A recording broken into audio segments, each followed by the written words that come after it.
Okay, another possibility here for this railing is possibly this thing goes to a fascia mounted railing, and it could be fascia mounted in theory. Well, I guess we can't because we've got the gutters. It's going to be very difficult to deal with that, but I'll throw it out anyway. We can deal with the gutter details separately. Perhaps the actual post could be fascia mounted on top of the gutter or sheet metal.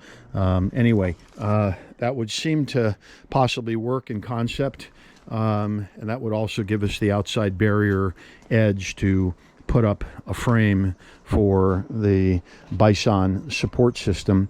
So just kind of thinking out loud there. And if you did do fascia, part of the issue or problem would be you'd have to end the fascia here, and then you'd have to pick up with surface mount over here. So anyway, food for thought. And you can see the gutter detail that's in there.